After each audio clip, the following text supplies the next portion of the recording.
Hello everyone, we are now going to start atomic mass topic.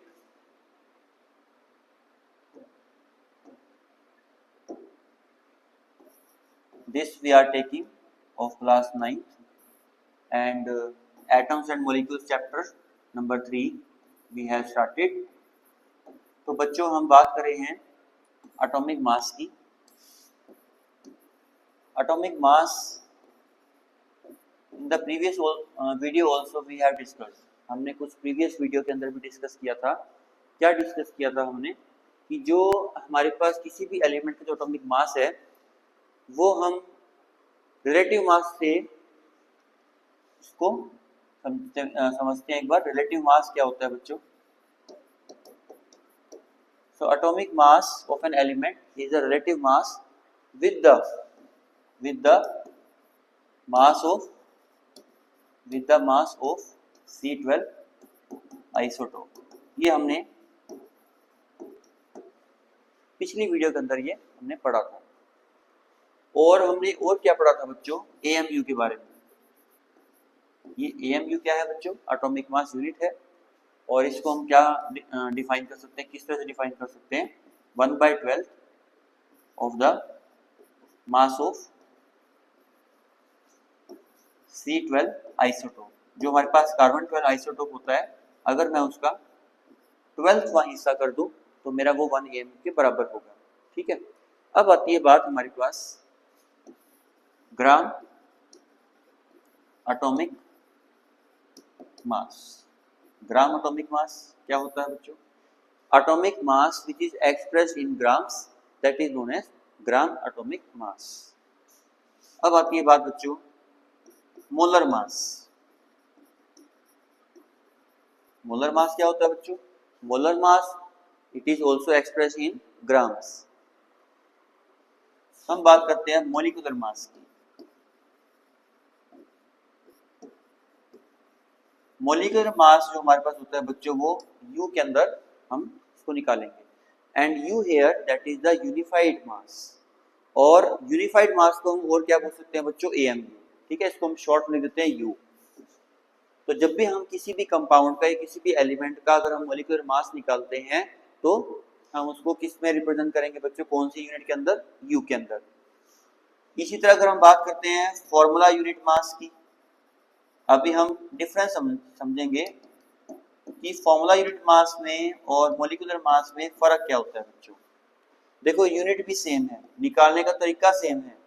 जैसे हम किसी भी एलिमेंट या कंपाउंड का मोलिकुलर मास निकालते हैं वैसे ही हम जो है इसका किसी भी कंपाउंड या एलिमेंट का हम फॉर्मूला यूनिट मास निकालते हैं. बट दोनों के अंदर हमारे पास यूनिट भी सेम. तो इसमें फर्क क्या हुआ, that also we will discuss. ठीक है, आफ्टर सम टाइम. उसके बाद आता है हमारे पास ग्राम मोलिकुलर मास. ये कुछ एक टर्म्स है जो कि हमें समझने की जरूरत है, लेकिन आपको घबराने की जरूरत नहीं है बिल्कुल भी. हम बिल्कुल सिंपल वे के अंदर इसको समझेंगे कि ग्राम मोलिकुलर मास क्या होता है, which is expressed in grams. ठीक है. और gram formula unit mass which is expressed in gram. Formula unit mass which is expressed in grams, that is known as gram formula mass. अभी discuss करेंगे बच्चों इसमें क्या फर्क होता है हमारे पास बच्चों. ग्राम फॉर्मूला मास हमारे पास क्या होता है बच्चों. Gram formula mass, the formula unit mass which is expressed in grams, that is known as gram formula mass. Molar mass भी हमारे पास ग्राम में रिप्रेजेंट होता है, ग्राम एटॉमिक मास भी हमारे पास ग्राम में रिप्रेजेंट होता है. तो मेन बात हमारे पास क्या है बच्चों, मोलिकुलर मास को निकालना पहले हम सीखते हैं. सबसे पहले हम बात करते हैं मोलिकुलर मास की. तो मोलिकुलर मास को समझने से पहले हमें एटॉमिक मास काफी एलिमेंट्स का हमें याद होना जरूरी है. तो मैं आपके सामने कुछ एक एटॉमिक मास जो हमारे मोस्ट इंपोर्टेंट है, some elements we are discussing atomic mass. जो हमने अभी ये पढ़ा है ना बच्चों, ये सारी बातें हम आगे पढ़ेंगे, डोंट वरी, आपको क्लियर हो जाएगा अच्छे से.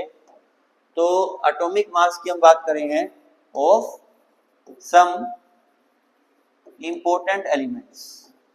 हमने लास्ट वीडियो के अंदर सिंबल्स के बारे में डिस्कस किया था।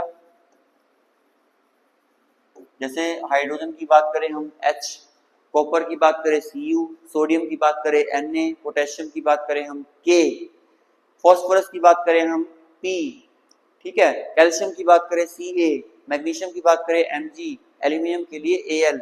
ये सारे सिंबल्स को हमें याद करना होगा और साथ के साथ हमें इनके एटॉमिक मास भी याद होने जरूरी है। तो आपके सामने जो मैं कुछ एलिमेंट्स देने जा रहा हूँ उनमें हम एटॉमिक मास की हम बात कर रहे हैं। एटॉमिक मास का कितना होता है? 1 होता है। हम किसकी बात करें? एटॉमिक मास की ऑफ सम एलिमेंट्स। चलिए लिथियम की बात करें बच्चों कितना होता है? 7 होता है। सोडियम की बात करें 23 होता है।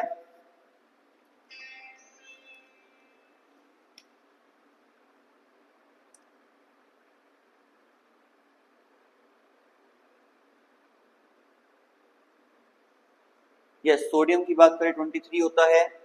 पोटेशियम की अगर हम बात करते हैं 39 होता है। कॉपर की बात करें 63.5 होता है। जिंक की बात करें 65। ये सब हमारे पास यूनिफाइड मास, ठीक है बच्चों। चलिए और भी हम देख लेते हैं। मान लीजिए मैग्नीशियम की बात करते हैं 24, एल्यूमिनियम की बात करें 27, ठीक है बच्चों। इसके अलावा हमारे पास जो कुछ और एलिमेंट्स गिवन है,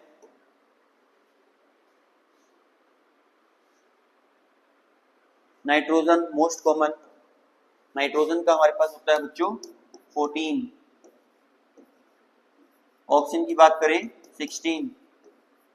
चलिए ये हमारे पास एटॉमिक मास सभी एलिमेंट्स के या जो हमारे मोस्ट कॉमन जो हमारे यूज होने वाले हैं वो तो हमें याद होने जरूरी है। और हमारे क्वेश्चन के अंदर ये डेटा गिवन हो भी सकता है, नहीं भी हो सकता। तो हमें जो भी मोस्ट इम्पोर्टेंट हमारे एलिमेंट्स हैं वो तो हमें याद होने जरूरी हैं।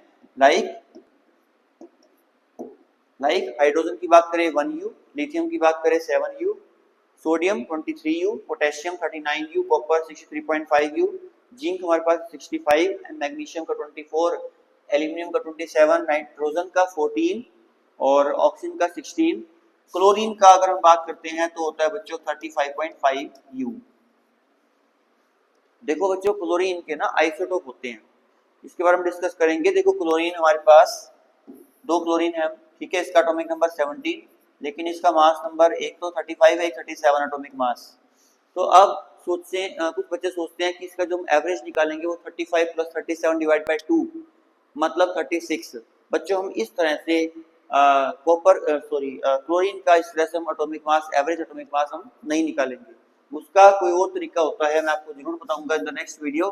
35.5U हमारे पास क्लोरीन का एवरेज एटॉमिक मास लिया जाता है, ठीक है। इसके अलावा हमारे पास आता है बच्चों कैल्शियम का, दैट इज 40U। तो बच्चों ये हमारे जो भी सारे एलिमेंट्स हैं they are most important from the examination point of view. इस पर बेस्ड क्वेश्चन हमारे मॉलिक्यूलर मास के लिए निकालने आ सकते हैं। So everybody you have just to take the screenshot of these data which I have written now. Okay students, so बच्चों हमारे पास जो नेक्स्ट टॉपिक आता है वो क्या है? How do atoms exist? How do atoms exist? Atoms हमारे बच्चों किस तरह से एग्जिस्ट करते हैं? In the form of molecules exist कर सकते हैं, in the form of molecules, in the form of ions, in the form of ions. Ions का मतलब होता है पॉजिटिव या फिर नेगेटिव चार्ज। तो हमारे जो एटम्स है वो हमारे इस फॉर्म में एग्जिस्ट कर सकते हैं, या तो मॉलिक्यूल्स की फॉर्म में। तो बच्चों मॉलिक्यूल्स का आपने कॉन्सेप्ट पढ़ा होगा, जो जब हमने चैप्टर की स्टार्टिंग की थी तो हमने मॉलिक्यूल्स के बारे में डिस्कस किया होगा कि जो हमारे पास 2 या 2 से ज्यादा एटम जब कंबाइन हो जाते हैं उसको हम क्या बोलेंगे? मॉलिक्यूल बोलेंगे। फॉर एग्जांपल अगर हम बात करते हैं दिस वन, ये हमारा मॉलिक्यूल नहीं है क्योंकि यहाँ पे हाइड्रोजन का अकेला एक एटम है। ठीक है, now it is the molecule. Okay, क्योंकि दो एटम आते ही हमारे पास क्या बन जाएगा, मॉलिक्यूल बन जाएगा। ऑक्सीजन की बात करें, ये हमारे पास क्या है, एटम है। जब ये अपने सेम टाइप के एटम से कंबाइन हो जाएगा तो ये क्या बन जाएगा, मॉलिक्यूल। O3 भी हो सकता है, ये भी क्या है, एक मॉलिक्यूल है। ठीक है बच्चों, इसी तरह अगर हम बात करते हैं सल्फर की, सल्फर हमारे पास यहाँ पे क्या है, S अकेला है बच्चों, but sulphur always exist as a octatomic molecule. कम से कम इसमें 8 एटम्स होने चाहिए सल्फर के, तो ये एग्जिस्ट कर पाएगा। मतलब आपने क्या देखा, जो हमारे एटम्स है वो किस फॉर्म में एग्जिस्ट कर रहे हैं, in the form of molecules. अकेले जो हैं एटम्स, ये हमारे एग्जिस्ट नहीं कर रहे। ठीक है बच्चों, अगर हम बात करते हैं next in the form of ions. Ions का क्या मतलब हुआ बच्चों, मान लीजिए अगर हम बात करते हैं कैल्शियम की, Ca2 पॉजिटिव, इस फॉर्म में एग्जिस्ट कर सकता है। Na सोडियम 1 पॉजिटिव की फॉर्म में एग्जिस्ट कर सकता है। ठीक है, to acquire stability. In the last video we have also discussed about that stability. कि स्टेबिलिटी का मतलब क्या होता है। If I am talking about, अगर हम बात करते हैं बच्चों कोई एक फैमिली की, वो स्टेबल कब है, जब उसके पास अच्छा फूड है, अच्छा क्लोथिंग है, अच्छा शेल्टर है, then we can say it is the stable family. Similarly if I am talking about हमारी केमिस्ट्री के अंदर जो एलिमेंट्स है वो स्टेबल कब है, जब उसके लास्ट शेल में 8 इलेक्ट्रॉन पूरे हों, उसको बोलते हैं वो स्टेबल है।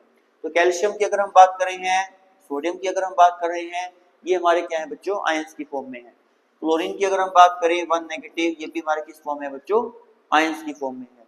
सो हम क्या बोल सकते हैं, जो एटम हमारे पास है वो या तो मॉलिक्यूल्स की फॉर्म में एग्जिस्ट करेंगे या फिर हमारे आयंस की फॉर्म में एग्जिस्ट करेंगे। ठीक है, after that we are having what is a molecule. चलो, इससे पहले हमारे पास एक इंटेस्ट क्वेश्चन दिया हुआ है, define the atomic mass unit.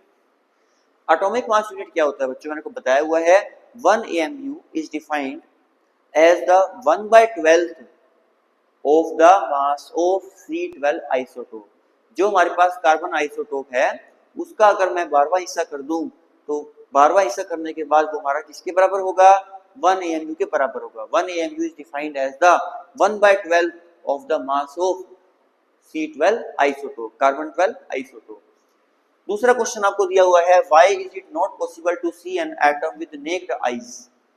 हम किसी भी एटम को नेक्ड आई से क्यों नहीं देख सकते, very simple, because atom size is extremely small and that is of the order 10⁻⁻10 metre. 10⁻⁻10 metre, इतना स्मॉल साइज है, इसीलिए हम एटम को नेक्ड आई से नहीं देख सकते। After that what is a molecule. Molecule को हम कैसे डिफाइन कर सकते हैं बच्चों, a molecule is a group of 2 or more atoms। ठीक है, so after that we are having molecules of elements। हम यहाँ पे जो टॉपिक स्टार्ट करने जा रहे हैं, now molecules of elements। देखो बच्चों, H2 की हम बात कर रहे हैं, मैंने कहा यहाँ पे हमारे हाइड्रोजन के कितने मॉलिक्यूल्स हैं। देखो बच्चों, यहाँ इससे पहले हमारे पास क्या है, कुछ नहीं है, मतलब 1 है, तो 1 मॉलिक्यूल हो गया हमारे पास हाइड्रोजन, और उस 1 मॉलिक्यूल के अंदर हमारे पास नंबर ऑफ एटम्स कितने हैं हाइड्रोजन के, दैट इज 2। चलिए हम नेक्स्ट एग्जांपल की बात करते हैं, Cl2। ठीक है, मॉलिक्यूल्स ऑफ एलिमेंट्स की बात कर रहे हैं, अभी हम कंपाउंड्स की बात नहीं कर रहे हैं। थोड़ी देर के बाद हम पढ़ेंगे बच्चों मॉलिक्यूल्स ऑफ कंपाउंड्स। तो Cl2 की हम बात कर रहे हैं बच्चों, ये भी एक एलिमेंट है। अब मैंने कहा कि ये मॉलिक्यूल्स कितने हैं इसके अंदर, यहाँ भी हमारे पास कुछ नहीं है, मतलब 1 है, तो हमारा क्लोरीन के नंबर ऑफ मॉलिक्यूल्स कितने होंगे बच्चों, 1 होंगे, और उसमें नंबर ऑफ एटम कितने होंगे क्लोरीन के, दैट इज 2। ठीक है बच्चों, ऑक्सीजन की बात अगर हम करते हैं, बताइए नंबर ऑफ मॉलिक्यूल्स 1, किसके, ऑक्सीजन के, उसमें number of atom, oxygen atom कितने हैं बच्चों, 2 है। अब मान लीजिए आपको ऐसे दे रखा है 2H2, अब आपसे पूछा गया है नंबर ऑफ मॉलिक्यूल्स आप बताएंगे 2H2 के अंदर, तो हमारे जो कोफिशिएंट आगे दिया हुआ है हमारे पास सिंबल से पहले, दैट रिप्रेजेंट्स मॉलिक्यूल। तो हियर यहाँ पे हमारे पास 2 मॉलिक्यूल्स हैं, किसके बच्चों, हाइड्रोजन गैस के, जिसमें हमारे पास जो एटम्स होंगे हाइड्रोजन के कितने हैं बच्चों, 4। हम इसको मल्टीप्लाई कर देंगे।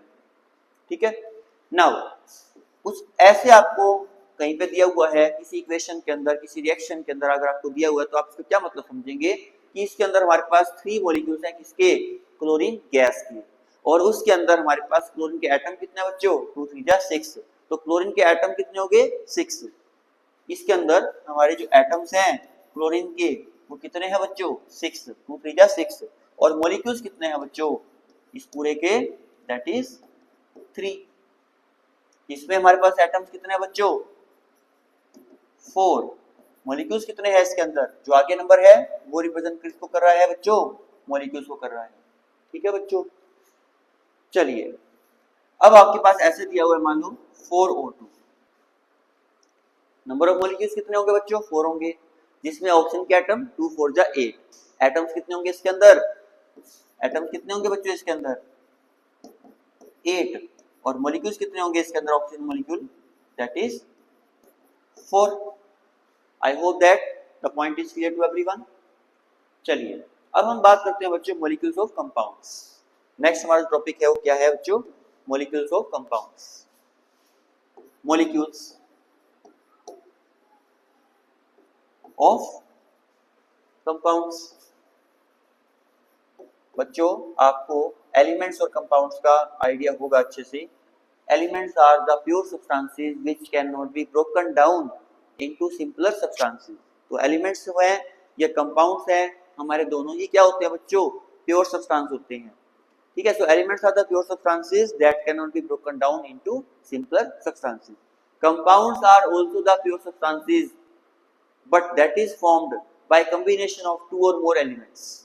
दो या फिर दो से ज्यादा एलिमेंट्स मिलकर क्या बनते हैं बच्चों, कंपाउंड बनते हैं। चलिए अब हम बात करते हैं बच्चों मॉलिक्यूल्स की। मान लीजिए आपसे पूछा गया है NaCl। अब NaCl के आपको बताने हैं नंबर ऑफ मॉलिक्यूल्स, आपको इस तरह से दिया हुआ है। तो मैंने कहा एटम की अगर हम बात करें, एटम सोडियम के 1, क्लोरीन के 1, और मॉलिक्यूल कितने हैं इस पूरे के, यहाँ पे कुछ नहीं है, इसका मतलब यहाँ पे मॉलिक्यूल कितने होंगे बच्चों, 1 होंगे। चलिए H2SO4 की हम बात कर रहे हैं। मैंने कहा मॉलिक्यूल बताओ H2SO4 के 1 है, और उस 1 मॉलिक्यूल के अंदर हमारे पास हाइड्रोजन के एटम कितने हैं, 2 हैं, सल्फर के एटम कितने हैं, 1 है, ऑक्सीजन के एटम कितने हैं, 4 हैं। ठीक है, अब आपको ऐसे दे दिया गया है, मान लो 2H2SO4। मैंने कहा इस पूरे के मॉलिक्यूल बताओ, किसके, सल्फ्यूरिक एसिड के। तो number of molecules will be 2, और उस नंबर ऑफ मॉलिक्यूल्स 2 के अंदर हमारे पास हाइड्रोजन के एटम कितने हो गए बच्चों, 4, सल्फर के एटम्स 2, ऑक्सीजन के एटम्स 8। ठीक है, नेक्स्ट कैल्शियम कार्बोनेट की हम बात करें हैं, CaCO3, ये हमारे पास कंपाउंड है। मॉलिक्यूल्स की बात करें 1, और उस 1 मॉलिक्यूल कैल्शियम कार्बोनेट के अंदर हमारे पास कैल्शियम के एटम कितने माने जाएंगे बच्चों, 1, कार्बन के भी 1, ऑक्सीजन के 3, और कैल्शियम कार्बोनेट के पूरे के मॉलिक्यूल कितने हैं बच्चों, 1 है। अगर आपको इस तरह से दिया जाए 2CaCO3, इस पूरे कैल्शियम कार्बोनेट के हमारे पास नंबर ऑफ मॉलिक्यूल्स बताइए आप, दैट इज 2, और उसके अंदर हमारे पास कैल्शियम के एटम्स, नंबर ऑफ एटम कितने हैं बच्चों, 2 हैं, और उसी कैल्शियम कार्बोनेट के अंदर हमारे पास कार्बन के एटम कितने हैं, 2 हैं, लेकिन ऑक्सीजन के 2 3 जा 6 होंगे। तो आई होप दैट आपको कुछ आइडिया हो चुका होगा। Another example we can also take like aluminium sulfate Al2SO4 whole thrice। अब एल्यूमिनियम सल्फेट के नंबर ऑफ मॉलिक्यूल्स हमें बताने हैं बच्चों, कितने होंगे, 1 होंगे। यहाँ पे कुछ नहीं है, इसका मतलब नंबर ऑफ मॉलिक्यूल्स क्या है, 1। और उस 1 मॉलिक्यूल ऑफ एल्यूमिनियम सल्फेट के अंदर हमारे पास एल्यूमिनियम के एटम्स कितने हैं बच्चों, 2 हैं, सल्फर के एटम्स 3 हैं, ऑक्सीजन के एटम्स 12 हैं।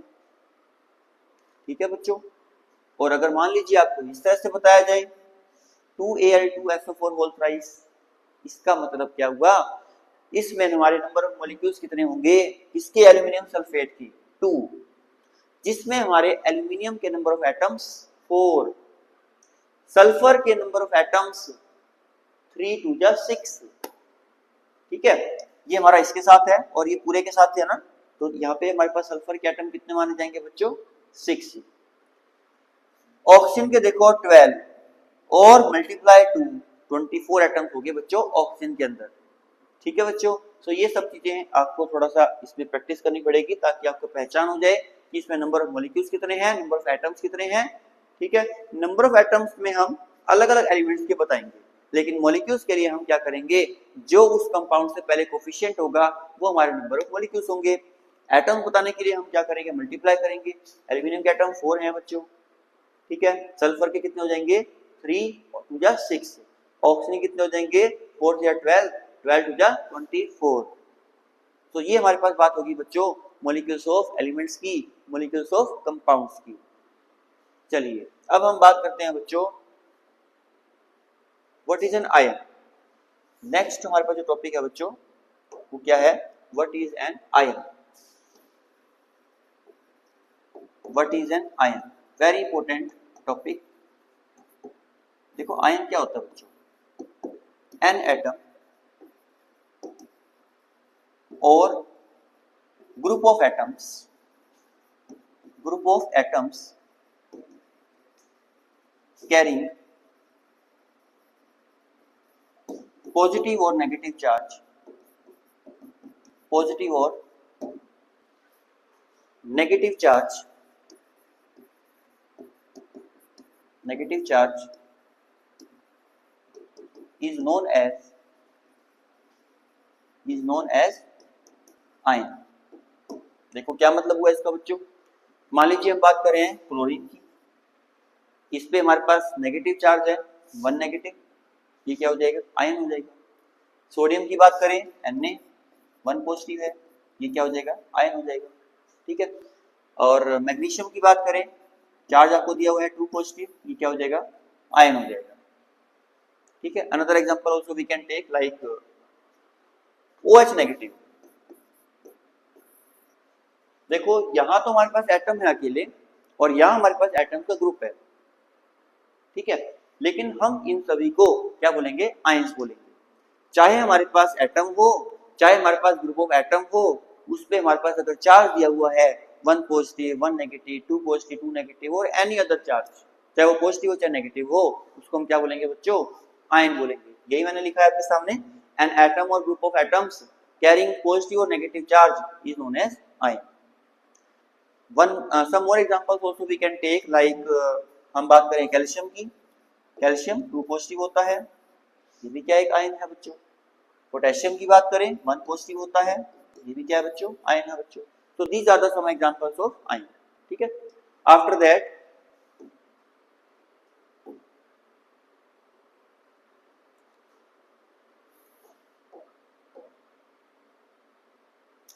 देखो बच्चों अब हम पढ़ेंगे राइटिंग केमिकल फॉर्मूला, बट हम आयन को थोड़ा सा एक बार समझ लेते हैं।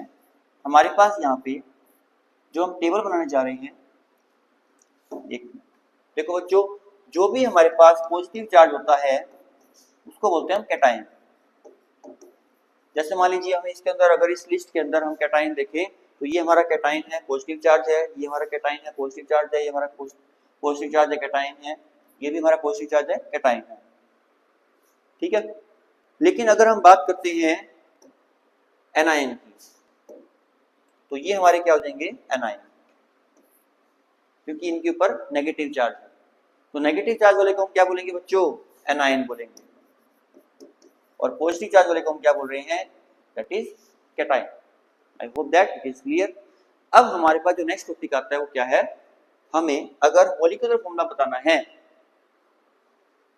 हमें अगर मॉलिक्यूलर फॉर्मूला बताना है तो हम किस तरह से मॉलिक्यूलर फॉर्मूला निकालते हैं। उससे पहले हम क्या करेंगे, आयंस की टेबल हम करेंगे। सबसे पहले हमारे पास आता है बच्चों मोनोवैलेंट,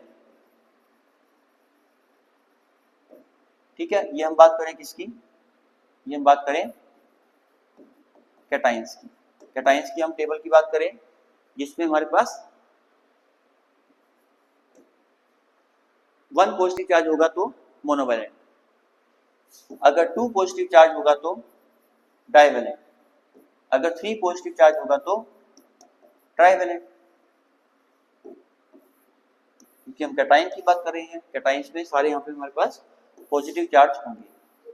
चलिए मोनोवैलेंट का बेस्ट एग्जांपल है, मान लीजिए हम बात कर रहे हैं Na पॉजिटिव की, चेंज कर लेते हैं इसको कलर को,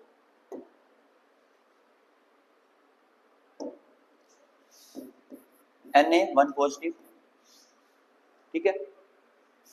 अच्छा Mg 2 पॉजिटिव, डाइवेलेंट है, कैटाइन है। एल्यूमिनियम Al3 पॉजिटिव, ठीक है। पोटेशियम की बात करें K1 पॉजिटिव होता है, ओके। क्लोरीन की बात करें तो क्लोरीन तो हमारे पास एनाइन में आ जाएगा। कैल्शियम की बात करें Ca2 पॉजिटिव होता है। ट्राइवेलेंट की बात करें, गोल्ड हमारे पास होता है Au3 पॉजिटिव। सिल्वर की बात करें Ag1 पॉजिटिव होता है, ठीक है। डाइवेलेंट का और एग्जांपल भी हमारे पास आ सकता है बच्चों, दैट इज बेरिलियम,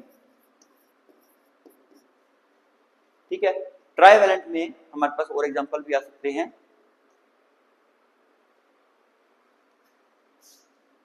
स्कैंडियम।